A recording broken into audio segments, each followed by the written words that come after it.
Otra función racional, otro cociente de polinomios. El numerador es un polinomio de grado 0. Cuando hay un número suelto se puede decir también que es un polinomio. Venga, procedemos como antes. Nos está pidiendo lo mismo, tenemos que hacer el estudio completo. Entonces, lo primero de todo es el dominio. Y ahí lo que tenemos es un cociente. Entonces hay que tener cuidado con los cocientes, las fracciones, como lo quieras llamar, porque si el denominador se anula tenemos problemas. Cosa que no va a pasar aquí, pero hay que comprobarlo. X al cuadrado más 3 igual a 0.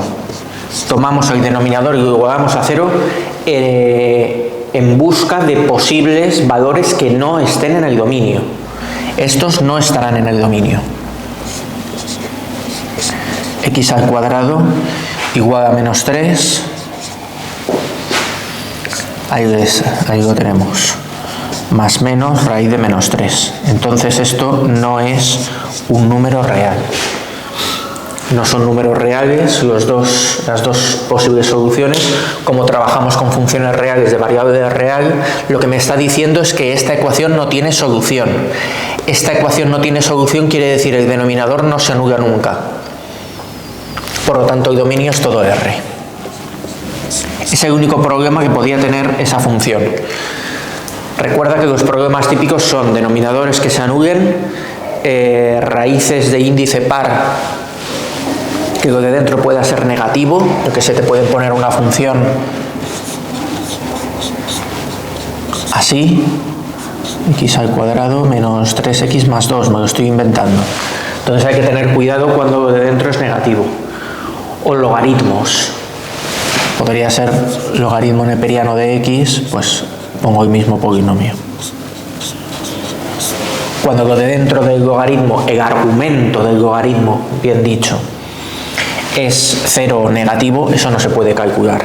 Entonces los problemas son esos: denominadores, raíces de índice par y logaritmos. Como nos aparecía un denominador, pero este no se puede anular nunca, pues no tenemos ningún problema. Y ahora vamos a estudiar la simetría.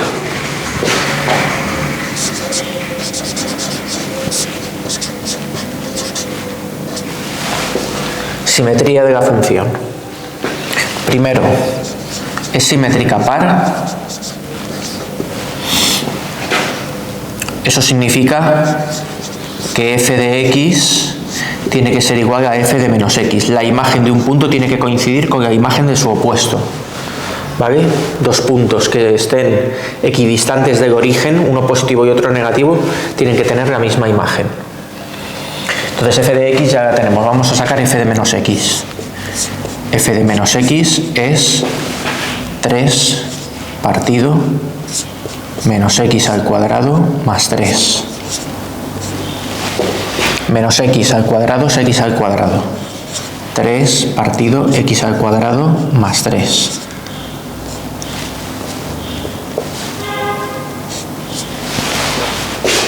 Y nos da lo mismo. Sí. Es simétrica par. ¿Vale? Porque f de x coincide con f de menos x. Por lo tanto, no puede ser simétrica impar.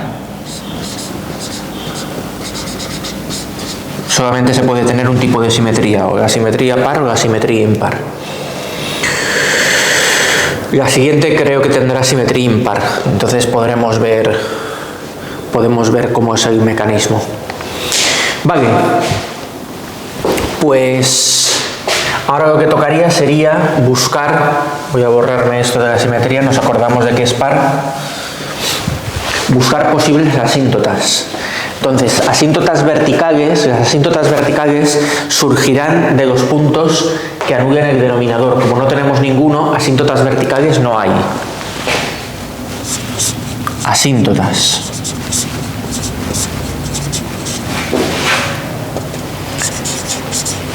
Verticales no hay. Tendríamos que tomar los puntos que anulasen el denominador y luego comprobar para ellos que el límite a esos puntos nos da infinito. ¿Vale? En las asíntotas verticales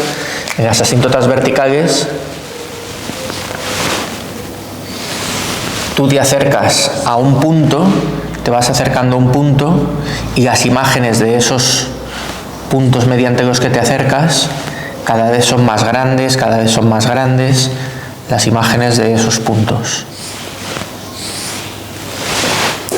¿Vale? Coges un punto muy cerca de ese y la imagen te da enorme y te puedes acercar más y te sigue dando cada vez más grande. Eso es lo que significa el límite cuando te acercas al punto que tiende a infinito o a menos infinito, que también puede ser. En ambos casos es asíntota vertical. Pero aquí no tenemos puntos en donde la función se vaya a disparar. Horizontal. Puede tener asíntota horizontal. Hay que calcular el límite cuando x tiende a infinito de la función.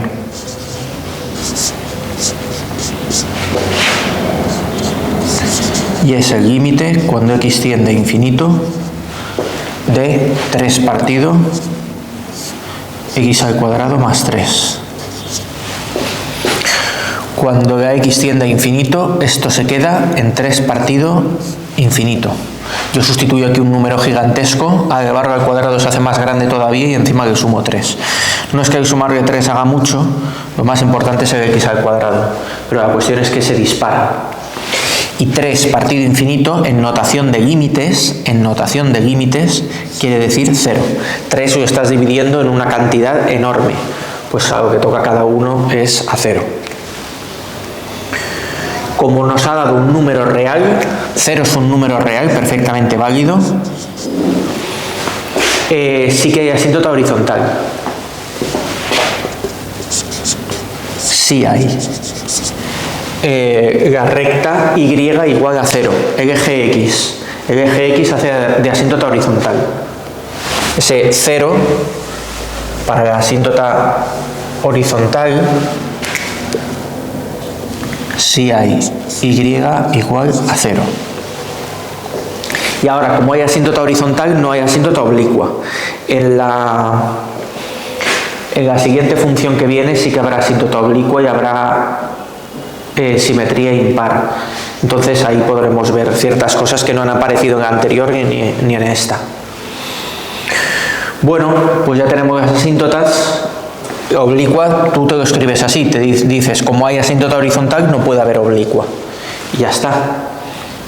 Porque es el comportamiento en el infinito, entonces si se comporta muy parecido a esta, no se puede comportar parecido a ninguna otra.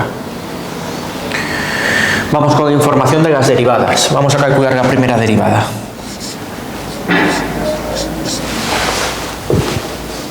¿Cómo vamos? Primera derivada, es un cociente de polinomios. El polinomio del numerador es una constante, pero yo lo derivo como cociente de polinomios. Entonces, derivada de la primera, 0, por la segunda sin derivar, menos la primera sin derivar, 3, por la derivada de la segunda, 2x, partido la segunda al cuadrado, x al cuadrado más 3 al cuadrado. 0 multiplicado por algo es 0, se queda en menos 6x, partido x al cuadrado más 3 al cuadrado.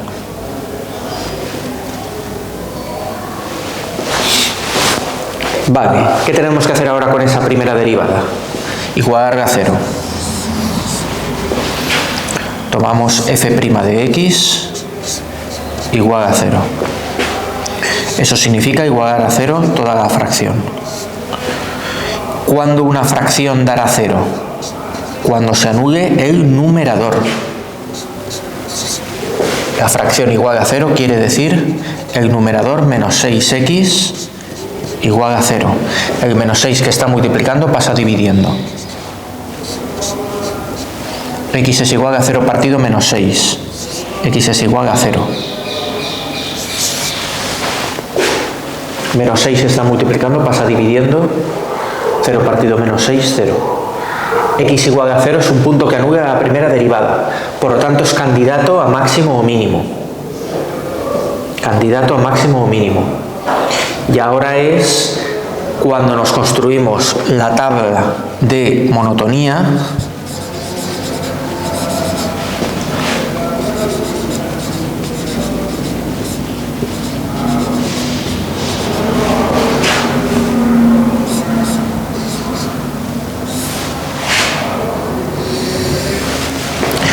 donde ponemos los puntos que han salido de anular a cero la primera derivada y los puntos que estaban excluidos del dominio. Como no teníamos puntos excluidos del dominio, solamente tenemos el 0.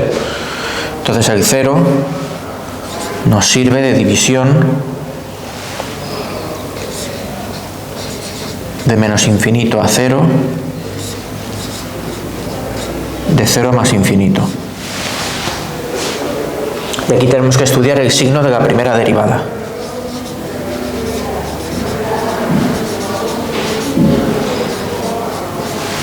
Que la primera derivada de positivo, de negativo. Entonces, anterior al 0, un número negativo. Negativo por negativo, por ejemplo, menos 1. Menos 1 por menos 6, 6 positivo. El denominador es siempre positivo, porque está al cuadrado. Entonces queda positivo partido positivo. Da positivo y la función es creciente. Eso antes del 0. Después del 0. El 1. Menos 6 por 1, negativo. El denominador es siempre positivo porque está al cuadrado. De todas formas, puedes sustituir el 1 perfectamente. 1 al cuadrado 1, más 3, 4, 4 al cuadrado 16, es positivo. Me da igual el resultado numérico que quede. Lo único que me interesa es el signo. Y el signo que da es negativo. Porque es numerador negativo y denominador positivo. Entonces es negativo y la función es decreciente. Y lo que tenemos decreciente ha quedado un poco raro. Lo que tenemos en x igual a 0 es un máximo. X igual a 0 es un máximo relativo o máximo local, porque antes de él la función es creciente y después es decreciente. Entonces es como el punto más alto de una colina o de una montaña. Es un máximo relativo o máximo local, como estés acostumbrado.